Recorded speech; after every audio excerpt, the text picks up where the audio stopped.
Hi folks, my name is Yvonne Lau and thanks for joining me today for this talk, Back to Our Roots, What Your Grandma Didn't Tell You About Chinese Herbs.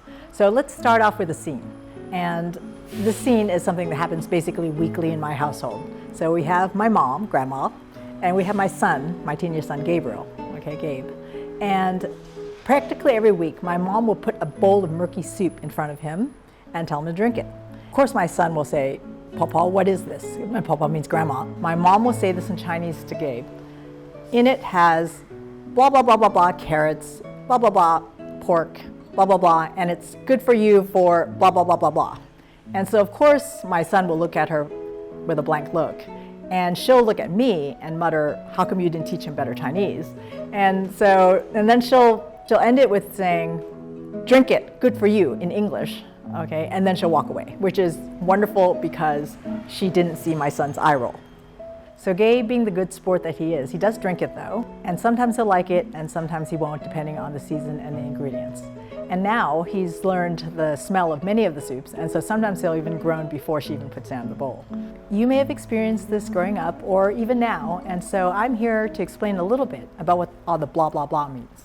As we all know, food is the universal love language for families and cultures, and my mom was showing my son love by considering the recipe, by buying the ingredients and preparing the ingredients and cooking up this wonderful soup for him. She is just trying to help him be the healthiest he can be.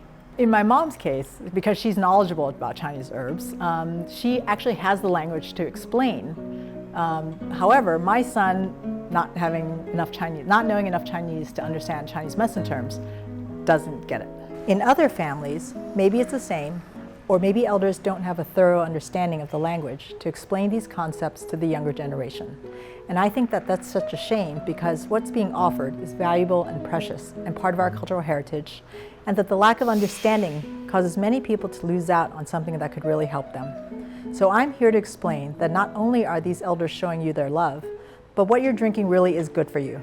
It isn't random, and it has literally thousands of years of thought, use, and now modern scientific research behind it. So to understand Chinese herbs, you need to understand a little more about Chinese medicine. It's a medical system whose concepts were formed as a way to explain nature, literally millennia ago. One of the most important concepts is qi, and you can see it spelled C-H-I or Q-I, and it's pronounced qi. The Chinese character for qi translates into air or breath, but its original meaning runs much deeper. Everything in our universe is made of qi. And so this qi, it constantly moves and changes. And again, it can be formless or formed, okay? And so the qi of the air, the qi of the cosmos, is what we call a formless qi, invisible qi for the most part. And then because everything is made of qi, everything that is solid, that we perceive as solid, including ourselves, our bodies, is also made of qi. I say more solid because qi is constantly moving and is permeable, which is super interesting if we think of atoms and quantum physics. A fun fact here, when George Lucas was thinking up his Star Wars universe, he borrowed this concept of qi and called it the Force, literally a force that was invisible, but that could be harnessed and used in a physical way. Yoda levitating is not really different from qigong masters who can do a handstand on one finger, or focus their qi to break bricks with just the palm. Anyway, qi is constantly moving, usually ascending or descending, or entering or exiting. Everything in our physical world, including ourselves, are made of qi, and that's always made me marvel at that wisdom, that we really are part of the universe, and that the universe is in us. In fact, each of us is a microcosm of a universe unto ourselves. Our more solid parts are made of qi, but we also have qi swirling within us that make up our breath, our blood, and our body fluids. There's two kinds of qi, pretty much, that make up our health. One is called vital qi, and the other is evil qi. We have good health when the vital qi flows smoothly within us, and when this flow is blocked, it can lead to pain, which is why it may actually be good to walk when you have back pain, for example, because it helps unblock the qi and get circulation going. If you're a fan of Chinese foot massages, you may notice that there are certain spots on the sole of your foot that are painful when pressed. If it's not a callus or from a physical injury, then it's a reflection of blocked qi somewhere in your body. The masseuse will massage it to try to unblock the qi, but you can also unblock qi at home by soaking your feet up past the Achilles tendon in hot water and Epsom salts. Good health is also supported by the invisible formless qi of the air we draw in through our lungs when we breathe, and is nourished by the nutritive qi made from the food we eat. These contribute to vital qi, And when it's abundant, we have radiant health. When our bodies are out of balance, maybe from not getting enough rest or eating a poor diet, our vital qi becomes deficient, and we can get invaded by evil qi. Like I said, qi is permeable, and we are obviously permeable through our skin. Evil qi are usually environmental forces like wind, cold, or heat, and that imbalance leads to illness. If our vital qi is strong, we can repel the evil qi, or at least heal more quickly. That's where the tools of Chinese medicine can help, including acupuncture, Tuina massage, herbal medicine, dietary therapy, and qigong, which is the practice of breathing and movement exercises that can direct and build qi in our bodies. I think it's pretty clear that Yoda was doing qigong when he meditated, that Jedi training involved a lot of qigong, and of course the Force being used to power lightsabers is an example of qi being harnessed into energy and form. So can you tell I'm kind of a nerd? Most grandmas, when they're making these soups, are probably thinking more about the therapeutics of the meats and vegetables that are in the soup, and we'll throw in herbs that are food medicine herbs that you might be familiar with, like goji berries or red dates or lotus seeds, lily bulbs, things like that. But if they're like my mom, who is an herbalist, there will be hardcore herbs in there, which honestly can taste super yucky.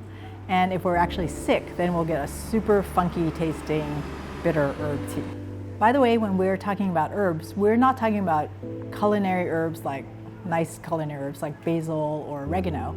We're talking about plants and animals and minerals and lots of their parts. Like Chinese herbs can be roots and flowers and leaves and fungi and bark and definitely lots of different types of animals and minerals.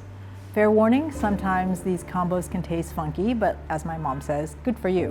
Both medicinal herbs and food therapy herbs in Chinese medicine have lots of research behind them, and the therapeutic qualities and other properties of them have been known for thousands of years. The Chinese Materia Medica actually has almost 10,000 entries and can be combined together in various ways to balance qi.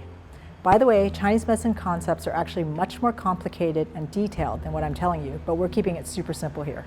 In fact, the average acupuncturist spends 4 years in Chinese medicine school to learn them and be able to apply them when diagnosing and treating their patients. So grandma might be giving you a tea or a soup because of the weather or the season. You know, for example, if it's fall, she'll be most likely including herbs that tonify the lungs, because the fall is when the air gets drier and colder. So you'll notice that you or people around you tend to have like light, dry coughs in the winter, and that's because the air is drying. And as we, again, breathe in the qi of the air into our lungs, it's actually making our lungs kind of cold, and so that's why we cough. Or she might be making something for you because she's noticed that you have a really flushed face all the time, or pimples, which means that there's the evil qi of heat that's in your body and wreaking havoc a little bit. Or it could be just because she's noticed that you seem tired or fatigued or worn down, and so she's making you a soup that's a tonic because you've been overworked or you've been working late nights, or that you're studying hard for exams. She'll make you a tonic tea that will boost your energy and your stamina. Again, it's part of her love language, and so she wants you to be healthy, so respect it and appreciate it.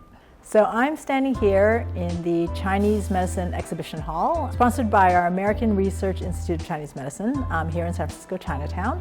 This hall is dedicated to Chinese herbs, basically. Not Chinese medicine per se, like we don't focus on acupuncture, but we do focus on Chinese herbs. So behind me, you can see the walls where we have lots of herbs displayed by category, what they do, their function in the body. Like I was talking about, your grandma may be making you a tonic. Like these are examples of tonic herbs. And you can see that we have bugs, we have seahorses, we have lots of roots and seeds, okay? And for you history buffs, we actually have a Chinese Herbal Medicine in America history wall outside, which talks about how Chinese herbs actually got to America, starting from the gold rush days and up to the present day, like its evolution here in America. And it's pretty cool because there's a lot of black and white photos that will show how valuable and important that resource was to the community then and still is today. So come to our museum. It's open every other Sunday. It's free to the public, and you're welcome to come in and learn more about Chinese herbs. And we have docents here that will help explain these categories and the things that I talked about today. and just explore more, whether you're Chinese or not, to understand Chinese herbal medicine and what it can do for you, because it is a precious and valuable and now scientifically proven type of therapy. So you can learn more about Chinese herbs, Chinese medicine, acupuncture, and get dietary therapy recipes online. I mean, this whole world of knowledge online, of course. Just explore more about this wonderful cultural heritage. So stay healthy, stay safe, drink lots of soups, and give your grandma a hug.